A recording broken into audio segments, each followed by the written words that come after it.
রমাদান মোবারক। হাতে 2 মিনিট সময় থাকলে রেসিপিটি তৈরি করা শিখে নিন। ডাল চালের মিশ্রণ দিয়ে ঝটপট বেসন তৈরি করে দেখাবো। ইফতারির সময় ভাজা পোড়া তৈরি করতে এই ট্রিক্সটি জানা থাকলে একদমই রাঁধুনিদের সহজ হয়ে যাবে ইফতারি পরিবেশন করা। হাতে একদমই সময় না থাকলে 10 মিনিট হাতে নিয়ে এই প্রসেসটা আগের দিন করে রাখতে পারেন। ইফতারির সময় ঝটপট নামিয়ে বানিয়ে নিতে পারবেন। ঝটপট বেসনের গোলা রেডি করার জন্য প্রথমে নিয়ে নিয়েছি 1 কাপ ডাল। এখানে অ্যাঙ্কর ডাল নিয়ে নিয়েছি আর 1/4 কাপ পোলাওর চাল নিয়েছি। পোলাওর চাল সঙ্গে না থাকলে আতপ চালও নিতে পারবেন। আর এই গোলাটা 10 মিনিট ভিজিয়ে রেখে মিক্সার ব্লেন্ডারে খুব সুন্দর করে ব্লেন্ড করে নিয়েছি। মিহি একটা ব্লেন্ড করে নিলাম। এবার ব্লেন্ডার থেকে আলাদা একটি কাচের পাত্রে মিক্সটি ঢেলে রাখলাম। ঢেলে রাখার পর এখানে সামান্য পরিমাণ পানি দিয়ে দিয়েছি আর সাথে দিয়ে দিয়েছি 1 চামচ লবণ আর কিছুটা হলুদের গুঁড়া। এটা দিয়েই সুন্দর করে মেখে নিয়ে তৈরি হয়ে যাবে বেসনের গোলা। এটা ইফতারির আগে সামান্য বেকিং পাউডার দিয়ে বেগুনি, পেঁয়াজু, আলুর চপ যে কোনো কিছু তৈরি করতে পারবেন। আর বেসনের গোলাটা কেমন হবে দেখিয়ে দিচ্ছি।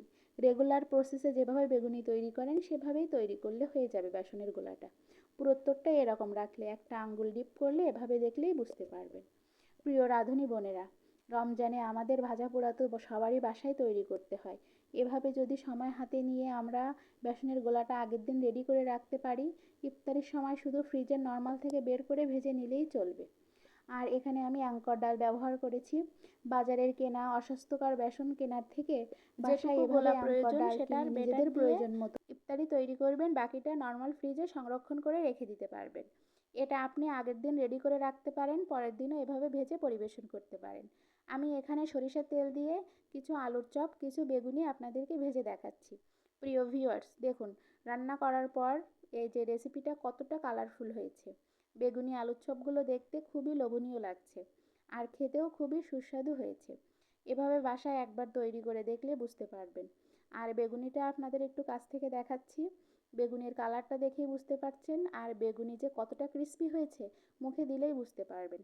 সাথে পোলাওয়ার চাল আর অ্যাঙ্কর ডাল বাসায় এভাবে মিক্স করে বানিয়েছি, এজন্য খুবই ক্রিস্পি হয়েছে।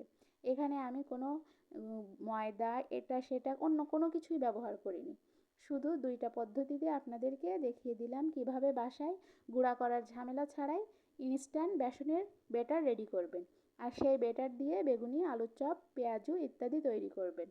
প্রিয় ভিউয়ার্স, ধন্যবাদ সবাইকে আমার সাথে থাকার জন্য।